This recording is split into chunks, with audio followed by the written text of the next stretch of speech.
Things are going well. You know, we've had a steady flow of voters in our early vote center ever since we began voting on October 12th, and are receiving a high number of ballots requested by mail, and we're fulfilling those requests. Things are going well.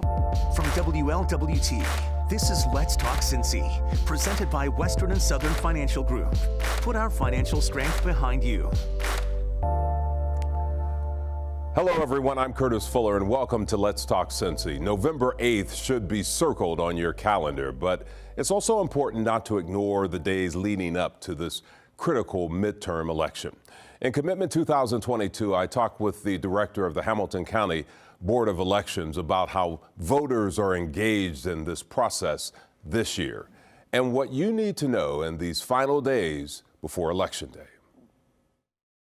We're fortunate in Ohio that voters have a choice on how they wish to cast their ballot. They can vote early in person at their Board of Elections, they can vote by mail, or they can vote at their polling place on Election Day. We've had those processes in place for well over a decade. So we haven't had any recent changes to election law. So I think voters, you know, they understand it. We are receiving some calls and emails from voters who, you know, they don't recognize the candidates that appear on their ballot, and so they think that perhaps they've received the wrong ballot. So we are communicating with those voters. We're double checking to make sure they did in fact receive the correct ballot, and we're letting them know about the redistricting process that occurs once every 10 years, and they may be in a new district, and so they'll see different candidates on their ballot. We also tried to be proactive, and we sent an Election Day notice to every registered voter in mid-October, letting them know that about the redistricting process and that their district may have changed, and recommend they go on to our website to view their sample ballot before they cast their vote. And it's also a reminder of the responsibility of voters. This isn't just a one-way street where you tell them everything and then they respond. It's an interactive process. Right, absolutely. And you know, there's several things voters can do and that we would recommend. For instance, if they make a plan to vote, right? So make a plan, decide if you want to vote early in person, by mail, or on Election Day. And then if you choose to vote by mail, there's an application that the voter needs to fill out and send to the board before that ballot is mailed to them. Go onto our website, view your sample ballot, so you will know the contests, candidates, and questions and issues that appear on your ballot, and give yourself some time to research and become an informed voter before you cast that ballot. And if there's voters out there that do not have access to our website, give us a call at the Board of Elections and we can mail you a sample ballot. Although we operate in a bipartisan fashion where we have Democrats and Republicans as election officials that work together, we are non-political when it comes to providing information about the candidates or the questions and issues. The voters have to do that research on their own. I will note, though, that we do have 2 statewide constitutional amendments on the ballot, and the State Ballot Board develops and has written some pros and cons to both of those, and that information can be obtained from the Secretary of State's website, and it will also be posted at all of the polling locations. And remind people that if you vote early, how that is tracked. So the early vote, whether it's by mail or in person at the Board of Elections, are actually the very first ballots that are counted at the Board of Elections. We do not begin the tabulation process until the polls close on election night. So 7:31 p.m. on November 8th, we will hit the tabulate button, and we will push those results out on our website. And that is those early votes. It's the ballots we receive by mail and the early in person, because we have those ballots in our possession. Then we need to wait a little bit to get the results from the precincts that were cast out at the polling place on Election Day. And that's simply because those ballots were cast at one of our over 300 polling locations in the county. And our system, our voting system, is never connected to the internet. So it's a physical delivery of the scanners and the ballots that were cast at those polling locations by bipartisan teams to our Board of Elections. And it's brought here, and then we tabulate here at our headquarters. And it takes a little time to do that. And so we ask people to bear with us. We know it takes a little bit of time, but that's because we would never trade, accuracy and security for speed. The system is set up to prohibit people from casting two ballots that are counted, right? That's the reason why voters that request a ballot by mail and go to their polling place on Election Day have to vote provisionally, so that we can ensure that they didn't already cast a ballot in that election. And when we review our records and voters that maybe do both those things and only one ballot is counted, we still follow up with the voter to see what the intent was. And the vast majority of time, it is a mistake. Perhaps the voter, mailed the ballot back, but it was so close to Election Day, they were afraid it wouldn't arrive in time. So out of the abundance of caution, they go to the polling place. Although we have had instances of voter fraud, it is rare. There's more on the line than electing candidates to office this November. The important ballot issues you'll vote on in Commitment 2022. When Let's Talk Cincy returns.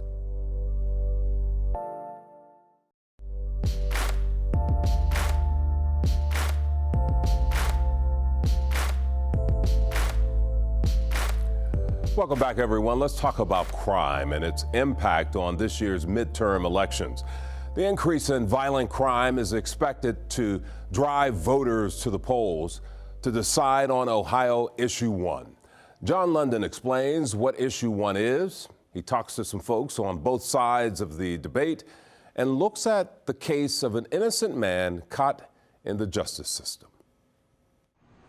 Determining exactly what kind of justice you want here at the very front of a criminal accusation is now in your hands, registered voter, and opinions about Issue 1 on the Ohio ballot carry fire. How do you go back to your district and say, I don't want judges to consider the safety of our community when they set a bond? This is simply a smokescreen for a hidden agenda here. You'll decide if this is a matter of safety or smoke. Here is part of the wording on your ballot. Require Ohio courts, when setting the amount of bail, to consider public safety. Local prosecutor Joe Dieters says most people assume judges already consider that. When I tell people out there about this, they're like, what? They can't believe it. They think I'm not telling them the truth. But here's what they said. The Supreme Court of Ohio said that judges can't consider the safety of the community. Opponents of Issue 1 contend judges already have the authority to deny bail if safety is a concern, and point to the rest of the wording for Issue 1, which goes like this. Remove the requirement that the procedures for establishing the amount and conditions of bail be determined by the Supreme Court of Ohio. The percentage of individuals that are currently in our jails right now, all over the state, that are waiting to go to trial, 60%. The criminal charges against this man included 2 counts of aggravated robbery and 2 counts of kidnapping. 5 years ago, he had just returned home from Rio Grande College, where he was on a basketball scholarship, when he was informed of the charges and told to come to the courthouse. At the Justice Center, he was locked up, hit with a $1.5 million bond the next day. Brandon Vaughn on what went through his mind. All right, now what I gotta do? We gotta survive. So that's what I had to do. I had to figure it out. How long were you in jail? 7 months. Court documents show a case of robbery at gunpoint, a family alibi, and surveillance video and testimony about a right-handed gunman. Vaughn is left-handed, with an expunged record of the trial where a jury found him not guilty. It was closure within that case, but it wasn't closure to my spirit. State Senator Cecil Thomas sees Vaughn's experience as a cautionary tale. He's just a microcosm of a much, much deeper problem with our criminal justice system. 3 years ago, Vaughn was accused of firing shots at a car in Blue Ash, charges that were dismissed. Dismissing the trauma of being wrongfully accused in the first place does not come easy. I didn't trust nobody. I didn't want to be around nobody. And college was out the window at that point. I didn't want to go to no schools. I didn't want to go back to school. I didn't want none of it. Other ballot initiatives you can vote on include Ohio Issue 2, the Citizenship Voting Requirement Amendment. That measure prohibits local governments from allowing a person to vote in local elections if they are not legally qualified to vote in state elections. In Hamilton County, there is Issue 9. That measure would raise property taxes for the mental health levy to provide more money for mental health programs. Up next, it's a familiar slogan from an organization nearly 80 years. A mind is a terrible thing to waste. UNCF, making educational dreams a reality for thousands of students. When Let's Talk Cincy returns.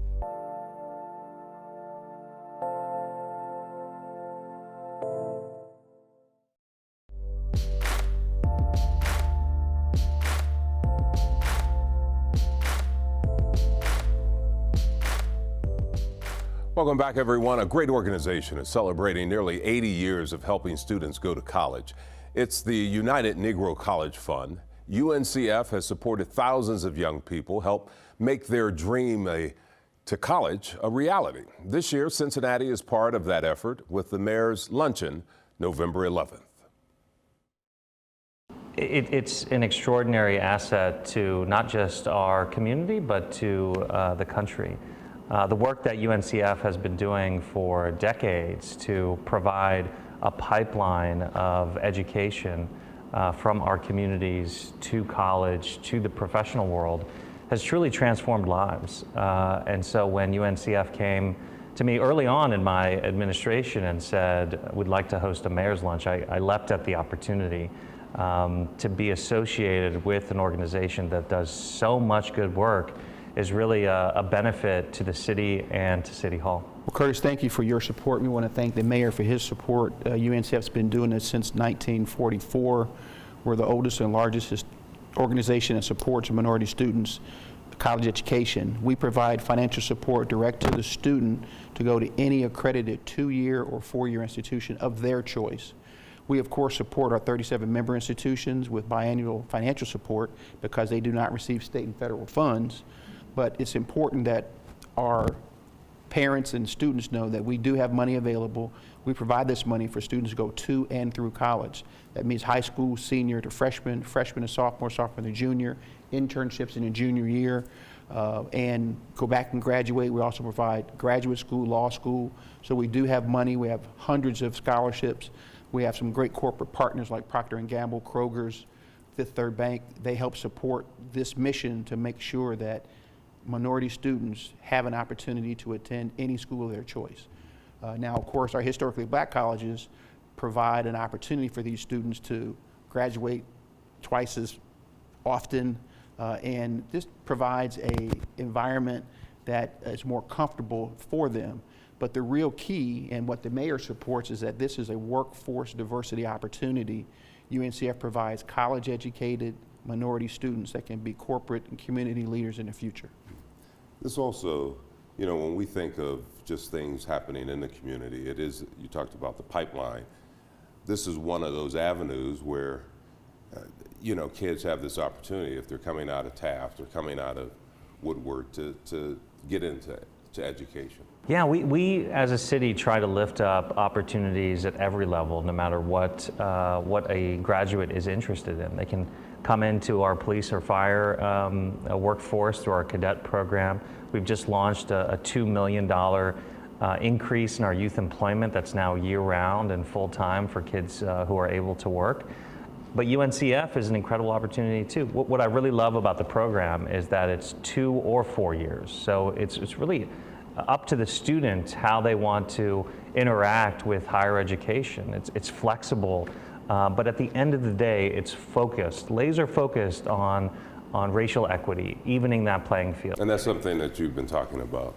Absolutely, it's not just something I've been talking about, but the city council as well, focused on evening the playing field and creating equal opportunity. And UNCF does that while also lifting up and preserving our historically black universities throughout the country. The Mayor's Luncheon started a few years ago, at least here.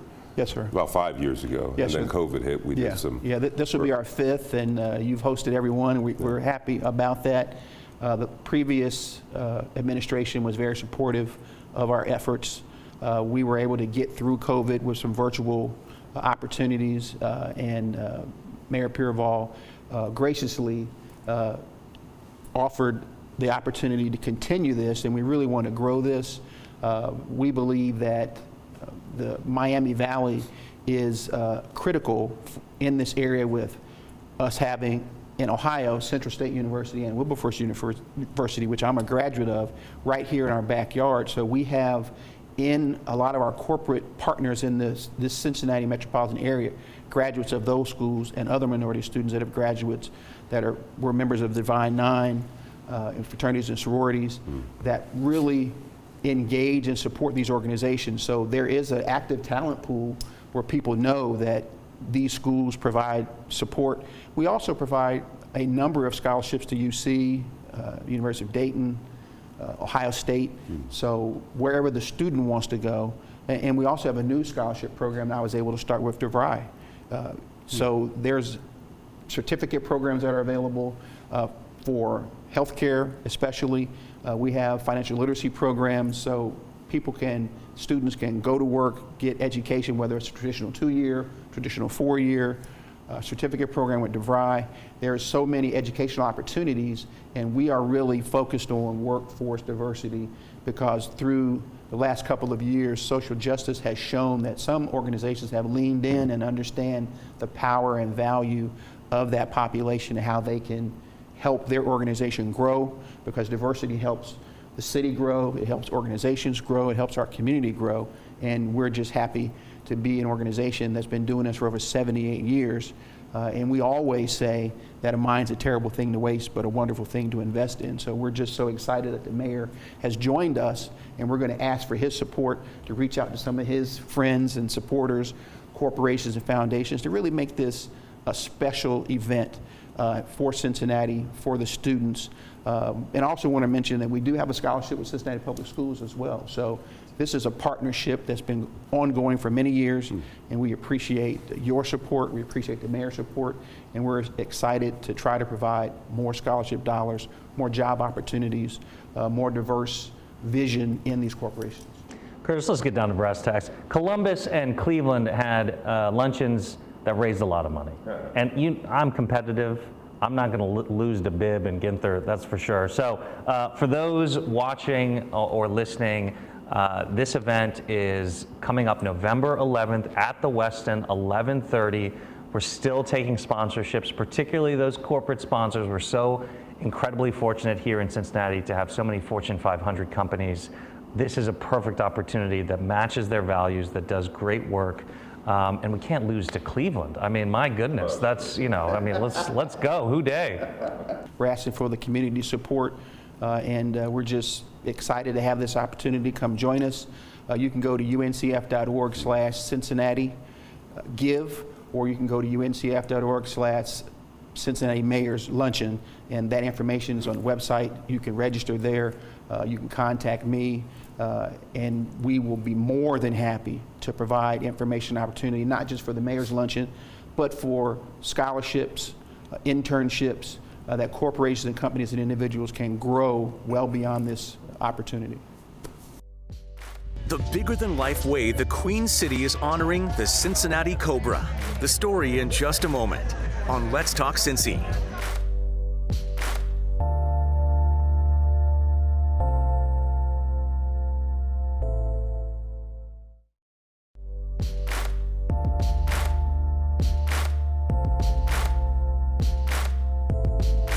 Finally today, a wise man once said, never let anyone erase your history. And the Queen City is making sure that a boxing legend is never forgotten. You may have seen his name on a street or maybe seen his face on a mural, but now you will see his statue standing tall in a park over in the West End. Today, we talk about a man known as the Cincinnati Cobra, considered one of the greatest boxers in history, heavyweight champion Ezzard MacCharles. Today we come here to the West End to honor a man whose family moved from Lawrenceville, Georgia to Cincinnati with dreams of a better life. Those dreams became championship dreams. Ezzard Mack Charles, born in the summer of 1921, was known all around this planet as the Cincinnati Cobra and considered one of the greatest boxers of all times. The heavyweight champion of the world from right here in the West End, Cincinnati. This statue that we dedicate today not only is about a great boxer, but about a great man. He was the type of person who tried to live his life as a hardworking, God-fearing husband and father. That is the real knockout of his legacy. To me, this is a great day.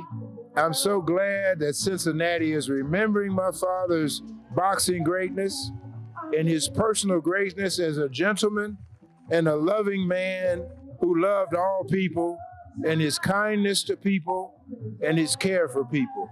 That's what he always wanted to have, was a recognition that he knew he was lacking, because so many writers had issue with him because he dressed good, he was a gentleman, and at that time, being an African American, they wanted, they know how the country was. And him being an African American, they talk about great white hopes and so forth. A lot of people didn't want him to be in the position he was in. And I'm glad of that. And I'm glad it's something that the children coming up will have to look up to and help them aspire to their dreams. But what we are celebrating today is much bigger than a park. This project has always been about our city honoring one of our true Cincinnati heroes and the community he called home for so many years, right here in the West End.